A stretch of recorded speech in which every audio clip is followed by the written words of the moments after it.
Medieval castles, engineering marvels of the past. The medieval castle, often perceived as an iconic symbol of European history, represents a remarkable combination of military innovation, architectural ingenuity, and societal order. Rising above the landscape, these fortresses served as formidable defenses, lavish residences, and centers of power. Let's explore the architecture and design of medieval castles, their defensive mechanisms, and the daily lives of those who lived within their walls, illustrating how these structures were not just physical entities but also embodiments of the medieval way of life. The evolution of castle architecture. Medieval castles evolved significantly over time, influenced by advancements in military strategy, construction techniques, and the cultural and political landscape of the era. The earliest castles, known as motte and bailey castles, were built in the 10th and 11th centuries and marked the beginning of castle architecture. These castles typically consisted of a wooden or stone keep situated on a raised earthwork called a motte, accompanied by an enclosed courtyard, or bailey, surrounded by a palisade, wooden fence, and ditch. By the 12th century, as warfare became more sophisticated, motte and bailey castles were gradually replaced by stone keep castles. These structures featured a central stone tower, the keep, which served as both a last line of defense and the lord's residence. The stone keep castles were more durable and fire-resistant than their wooden predecessors. The keeps were designed with thick walls, narrow windows, arrow slits, and fortified entrances, providing a secure refuge during sieges. The 13th and 14th centuries saw the development of concentric castles, which represented the pinnacle of medieval military architecture. Concentric castles were characterized by multiple layers of walls, each higher than the one before it, creating a formidable series of defenses. The inner walls, or curtain walls, were protected by outer walls and towers, making it difficult for attackers to breach the castle. The design also featured gatehouses, drawbridges, and portcullises, adding further layers of protection. Defenses, the backbone of medieval castles. Medieval castles were primarily designed as defensive structures, and their architecture reflected this purpose. The fortification features evolved in response to advancements in siege technology, which included battering rams, siege towers, trebuchets, and mining techniques. Walls and towers. The walls of medieval castles were often several feet thick and constructed from stone, making them highly resistant to battering rams and missile attacks. These walls were typically topped with battlements, which provided defenders with cover while allowing them to fire arrows or drop projectiles on attackers below. Towers were strategically placed along the walls to offer vantage points for archers and soldiers. Round towers, in particular, were favored over square towers because they were more resistant to undermining and provided a wider field of vision. Gatehouses and drawbridges. The gatehouse was one of the most critical parts of a castle's defenses. It was heavily fortified, often featuring multiple gates, portcullises, heavy grilled doors that could be dropped quickly, and murder holes, openings in the ceiling through which defenders could attack intruders. The entrance was usually protected by a drawbridge that could be raised to prevent access to the castle. Moats and ditches. Moats and ditches served as additional defensive measures. They could be filled with water or simply left dry, making it difficult for attackers to approach the castle walls. Moats also protected the base of the walls from mining, a common siege tactic where attackers would dig tunnels to undermine and collapse the walls. The keep, the last line of defense. The keep, or the central tower, was the heart of the castle and often the last refuge during an attack. It was heavily fortified, with thick walls, narrow spiral staircases, designed to favor right-hand defenders, and small, easily defendable entrances. The keep contained the lord's residence, storage rooms for food and weapons, and sometimes a chapel. Life within the castle walls. While castles were primarily built for defense, they were also places of residence, governance, and daily activity.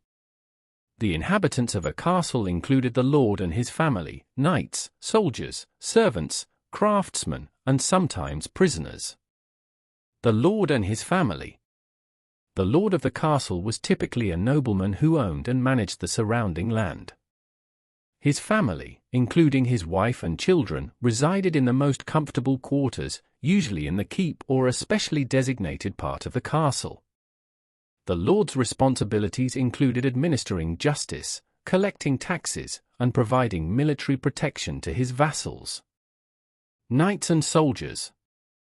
Knights and soldiers played a crucial role in the defense of the castle. They were often housed in barracks within the castle walls or in nearby villages.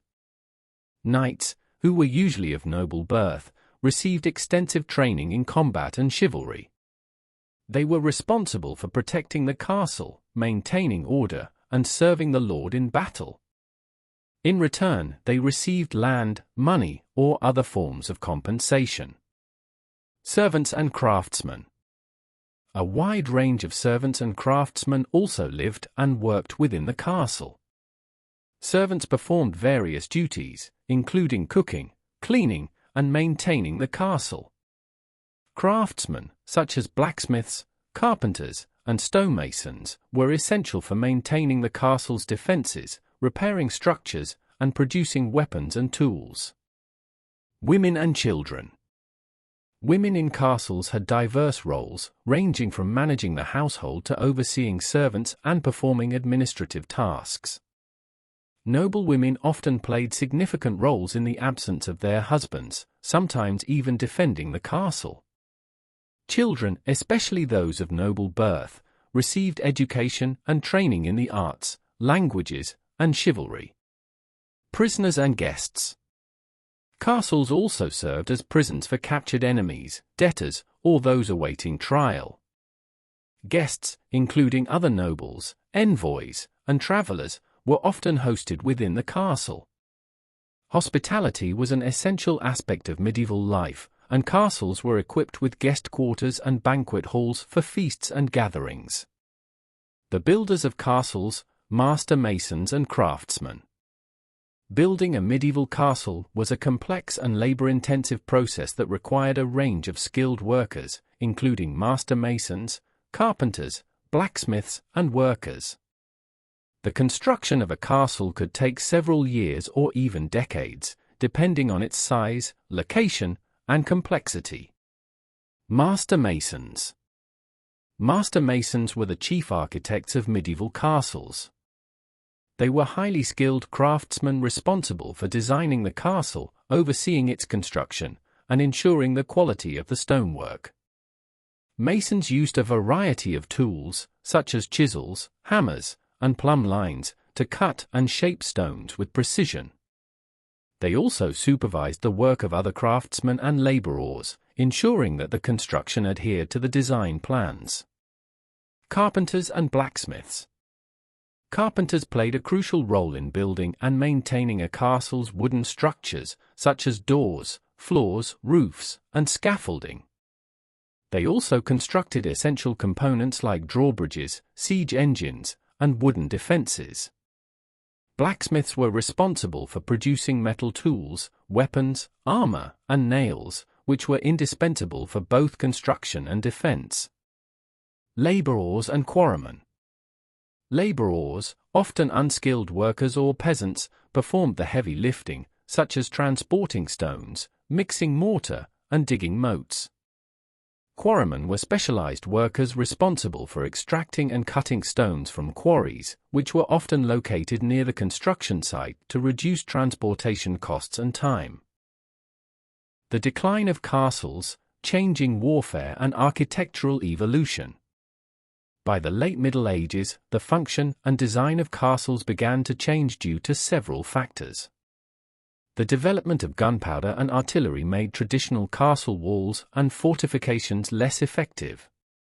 Cannons and gunpowder weapons could easily breach thick stone walls, rendering many castles obsolete as military strongholds. In response, the architecture of fortifications evolved. Some castles were adapted to accommodate gunpowder weaponry, with lower, thicker walls and angled bastions to deflect cannon fire. However, many castles were gradually abandoned or transformed into more comfortable residencies. By the 16th century, the focus shifted towards building palaces and manor houses, reflecting a change in military strategy, social structure, and architectural tastes. Medieval castles were more than just fortresses, they were engineering marvels that embodied the social, political, and military complexities of the medieval world. Their architecture and defenses reflect the ingenuity of their builders, who adapted to the evolving demands of warfare. Meanwhile, the lives of those who resided within their walls reveal a microcosm of medieval society, from the lord to the lowly servant. Although their role as military structures diminished over time, castles remain a testament to the engineering prowess and cultural heritage of the past, standing as iconic monuments that continue to fascinate historians, architects, and tourists alike. Thanks for listening. Like and comment. And please subscribe, as that will help us get more videos out to those interested in the Middle Ages. See you next time on Medieval Chronicles 1066. Stay curious.